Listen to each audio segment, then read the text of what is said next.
গুনাহে জারিয়া কতই না ভয়ানক একটি পাপ, যা একবার করবেন শতবার আমল নামায় উঠতে থাকবে। আশ্চর্য না? তবে আরো আশ্চর্যের বিষয় হচ্ছে এই পাপ ঘুমন্ত অবস্থায়ও লেখা হয়, বন্ধ হয় না। বোন, তুমি অনেক সুন্দরী, অসম্ভব রূপবতী। এটা সোশ্যাল মিডিয়া জাহির করার কি দরকার? ফেসবুক, ইউটিউব, ইনস্টাগ্রামে নিজের ফটো দেওয়ার কি দরকার? সেখানে তো ছেলেরা আপনাকে বোনের নজরে দেখবে না, দেখবে একটা ভোগের বস্তু।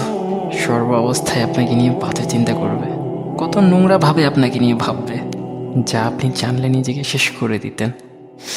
এই সব পাপের পার্সেন্টেজ কিন্তু আপনার আমল নামায় যুক্ত হবে, এবং কি আপনি মারা গেলেও কবর অবধি পৌঁছে যাবে।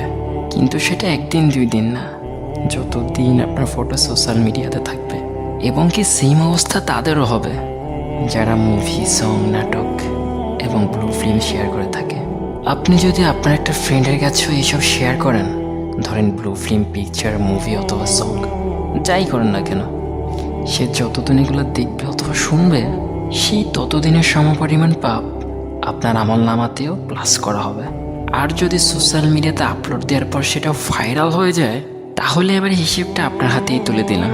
আপনি নিজেই মিলিয়ে দেখুন কতটা পাপ হতে পারে। এই ভিডিওটা মেক করার পর আমার নিজেরই 3টা ভিডিওর উপর সন্দেহ হচ্ছিল, তাই কোনো কিছু চিন্তাভাবনা না করেই ভিডিওগুলোকে প্রাইভেট করে ফেলি। স্ক্রিনে 3টা ভিডিওর পিকচার দেওয়া থাকবে। আপনারা যারা এই ভিডিওগুলো শেয়ার করেছেন, প্লিজ দয়া করে প্রাইভেট করে দেবেন, রাখবেন না সোশ্যাল মিডিয়াতে। ওকে, টিল দেন, টেক কেয়ার। আসসালামু আলাইকুম রহমতুল্লাহ।